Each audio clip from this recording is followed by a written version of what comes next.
الدنيا حسنة وفي الآخرة حسنة وقنا عذاب النار ربنا ظلمنا أنفسنا وإن لم تغفر لنا وترحمنا لنكونن من الخاسرين رب العالمين যারা এই 36 দিনের আন্দোলনে শহীদ হয়েছে তাদেরকে আপনি জান্নাতবাসী করুন।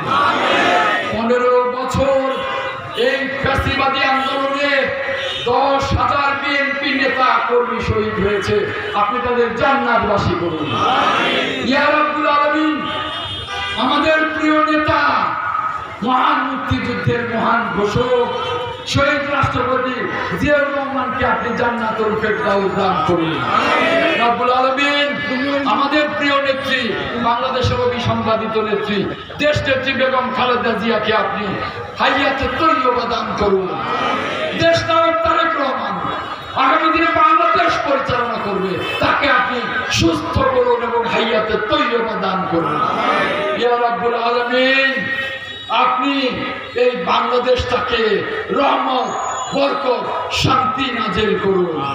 ইয়া রাব্বুল আলামিন, আমাদের সন্তানেরা যে বিজয় এনে দিয়েছে আপনি তাদেরকে রাব্বুল আলামিন কবুল করে নিন। সাল্লাল্লাহু তাআলা আলা খায়রি খালকিহি ওয়া নূরি আরশি সাইয়্যিদিনা মুহাম্মাদি ওয়া আলিহি ওয়া সাহবিহি আজমাইন।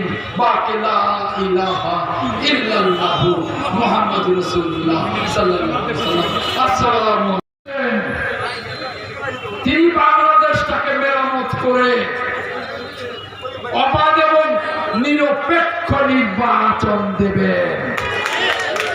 ডক্টর ইউনূস সারা বিশ্বে বাংলাদেশের মর্যাদাকে সমুন্নত করেছেন নোবেল পুরস্কার পেয়ে। আর এখন যখন দায়িত্ব নিলেন তখন মার্কিন যুক্তরাষ্ট্র, চায়না, কানাডা, অস্ট্রেলিয়া, ভারত সহ পাকিস্তান সহ সারা বিশ্বের সমস্ত রাষ্ট্রগুলো এই সরকারকে অভিনন্দন জানাচ্ছে। ডক্টর ইউনূসকে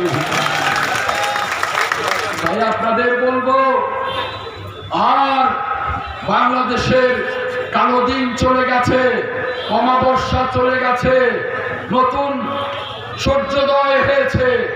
আগামী দিনে ডক্টর ইউনূসের নেতৃত্বে বাংলাদেশে একটি অবাধ এবং নিরপেক্ষ নির্বাচন হবে। সেই নির্বাচনে দেশনেত্রী বেগম খালেদা জিয়ার নেতৃত্বে, দেশনায়ক তারেক রহমানের নেতৃত্বে আমরা আপনাদের সাথে থেকে ইনশাআল্লাহ নির্বাচনে অংশ নেব।